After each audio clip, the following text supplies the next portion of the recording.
السلام علیکم، welcome to my YouTube channel کہانی بائی ماہا۔ آج میں سیکنڈ ایپیسوڈ لے کر آئی ہوں ناول ویمپائر لو، جو کہ آر کے رائٹ سے تحریر کیا ہے۔ اب ہم باتیں کم کرتے ہیں اور ناول کی طرف چلتے ہیں۔ ہنی، یونیورسٹی میں ہی اپنا کام ختم کر کے آیا کرو، کیونکہ گھر پر صرف تم میرے کام کرنے کے غلام ہو۔ چارلی نے یک طرفہ مسکرا کر لیپ ٹاپ کو بند کیا اور کندھوں پر رکھے بیلا کے ہاتھوں کو کھینچ کر اپنے اوپر جھکایا۔ وائف ہو میری، ذرا صبر رکھ لیا کرو، اور ویسے بھی تم بھی میری ساتھ ہی یونیورسٹی پڑھانے جاتی ہو، وہاں پر تو کبھی اتنا بے چین نہیں ہوتی تم۔ مجھے یہ فضول قسم کی باتیں بالکل بھی نہیں کرنی۔ تم میرے ہسبینڈ ہو۔ کبھی خود سے بھی خیال آیا ہے کہ وائف کو خوش ہی کر دوں؟ بیلا چارلی سے دور ہٹی تو چارلی یکدم اٹھ کھڑا ہوا۔ میری جان کو اتنے گلے، رکو ابھی دور کرتا ہوں۔ چارلی نے اس کو گود میں اٹھا کر صوفے پر لٹایا۔ وہ بیلا کے پورے وجود پر آنکھیں چھوٹی کرتا نظر دوڑاتا رہا۔ یہ مت بھولو کہ میں ویمپائر ہوں، جان بھی جا سکتی ہے تمہاری اگر اس طرح کی میرے سامنے آؤ گی۔ چارلی نے اپنا گرے لانگ کوٹ اتارا۔ بیلا جلدی سے سیدھا ہوتی ہے۔ مجھے اس سے کوئی فرق نہیں پڑتا، کیونکہ ہم دونوں ہی ویمپائر ہیں، اس لیے مجھے جان کی دھمکی مت دو۔ بیلا اٹھی اور چارلی کے کندھوں پر ہاتھ رکھتی اور اپنے لب اس کی گردن کے قریب لے جاتی ہے، مگر تبھی چارلی اس کی گردن میں ہاتھ ڈالتا یکدم اسے اپنے قریب کرتا ہے۔ چارلی مجھے چھوڑو۔ مائیکل بغیر ڈور لاک کیے اندر داخل ہوا اور سامنے سب دیکھ غصے سے چہرہ دوسری طرف کرتا کمر دکھا دی۔ چارلی اور بیلا جلدی سے دور ہوئے۔ چارلی، مجھے تم سے بات کرنی ہے، باہر آؤ، اور ابھی۔ مائیکل پر جیسے کوئی اثر ہی نہ تھا۔ کمرے سے باہر نکلتے وہ باہر گاڑی میں آ کر بیٹھا۔ چارلی بھی کوٹ واپس ڈالتا کمرے سے باہر نکل کر اس کے پیچھے گیا اور گاڑی میں آ کر بیٹھا۔ وہ جو کمرے میں نے دیکھا، اس کے لیے سوری، مائیکل نے سخت تاثرات سے کہا۔ اٹس اوکے یار، مگر تو بتا کہ کیا بات کرنی ہے تو نے، جس کے لیے آدھی رات کو میرے گھر آیا؟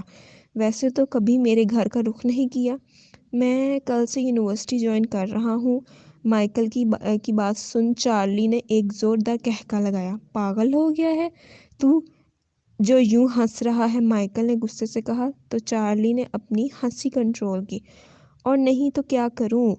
ہا ہا ہا، ایک ڈریکولا کا بیٹا مجھ سے کلاس لے گا، اور وہ بھی میرا اسٹوڈنٹ بن کے، واہ یار، ہا ہا ہا۔ ویسے یہ تو بتا کہ روز لیسن یاد کر کے آئے گا یا نہیں؟ دونوں کھلکھلا کے ہنسنے لگے۔ مائیکل کو شدید غصہ آیا اس بات پہ۔ اپنی سیاہ بھووں آنکھوں خون سے تر سرخ کر چارلی کی طرف دیکھا، جو ایک پل میں بدل گئی تھی، تو چارلی نے اپنی ہنسی کنٹرول کی اور کہا، ہاں، میں سر ہلایا۔ ویسے یہ تو بتاؤ کہ تم 2 سال بعد یونیورسٹی کیوں جوائن کر رہے ہو؟ میں تمہیں بتانا ضروری نہیں سمجھتا۔ اس نے فل اگنور کیا۔ اچانک، ٹھیک ہے، یہ بتا دو کہ بلڈ تو نہیں چاہیے، ورنہ میں کل ہاسپٹل جا رہا ہوں، تمہارے لیے لے آؤں گا۔ مائیکل نے ہلکا سا مسکرایا۔ نو نیڈ، میرے پاس بلڈ ہے۔ تمہیں چاہیے کہ مجھے بس وہ لاکٹ لا دینا، کیونکہ مجھے اس کی ضرورت ہے۔ میں نہیں چاہتا کہ واپس یونیورسٹی جوائن کرنے پر باقی سب مجھ سے ڈریں، اس لیے وہ لاکٹ لا دینا۔ مائیکل کی بات سن چارلی نے ہاں میں سر ہلایا۔ مگر مائیکل، وہ تم تب پہنتے تھے جب کوئی تمہیں مجبور کرے، اپنی طرف اٹریکٹ کرے، اور ایسا کرنے سے خود کو روکنے کے لیے۔ چارلی نے اصل مدار کھا تو مائیکل نے پیشانی پر بل ڈالے۔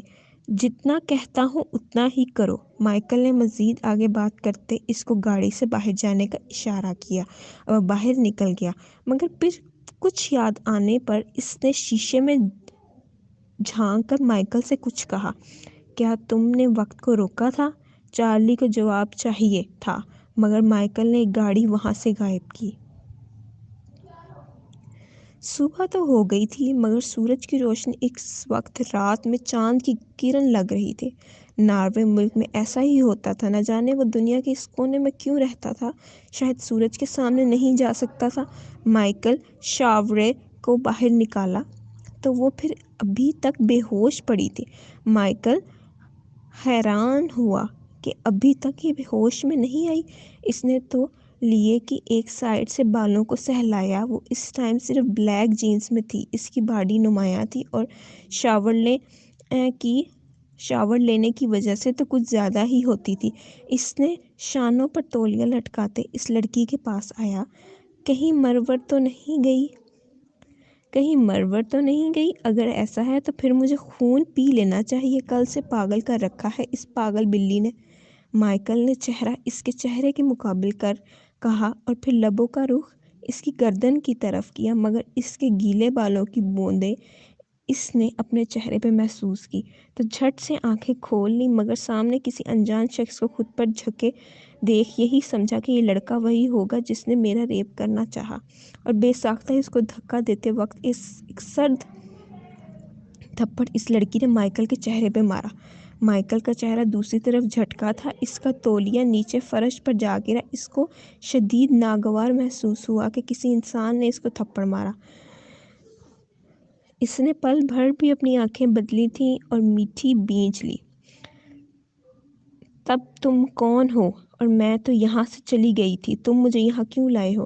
کمرے کی دیوار کے ساتھ وہی وائنز کا ڈھیر دیکھ اس نے جگہ پہچان لی۔ مائیکل نے اپنی آنکھوں کو پھر سے سیاہ کیا اور ایک ہی جھٹکے سے اس کو کندھوں سے پکڑ کر بیڈ پہ لٹا دیا، جبکہ وہ اس کے چہرے پر جھکتا اس کو خوف دے رہا تھا۔ کل رات اگر میں نہ تمہیں ان لڑکوں سے سیو کرتا تو وہ تمہارے ریپسٹ بنے ہوتے۔ مائیکل نے اپنی انگلیاں گاڑی تو اس نے سسکی بھری۔ ویسے کتنا اچھا ہوتا اگر ان کی جگہ میں یہ کام کرتا۔ مائیکل کے چہرے پر ہی نظر تھی، مگر اس کی بات سنتے اس کی نظر اس کے بغیر شرٹ میں موجود ہونے والے خون کی جاتے محسوس کیا۔ اوہ! اوپر سے مائیکل اس کے ہونٹوں کو فوکس کرتے مزید خوف میں مبتلا کر رہا تھا۔ سوری پلیز اگین سوری، مجھے واپس گھر جانا ہے۔ کپ کپاتے ہونٹوں کا سہارا بھی مشکل تھا۔ مائیکل ایک ہی جھٹکے سے اسے دور ہوا۔ نیچے چلو تمہیں گھر چھوڑ آؤں۔ مائیکل نے وہ بات کی تھی جو وہ کہنا بالکل بھی نہیں چاہتا تھا، مگر کیوں اس نے کہہ بھی دی تھی۔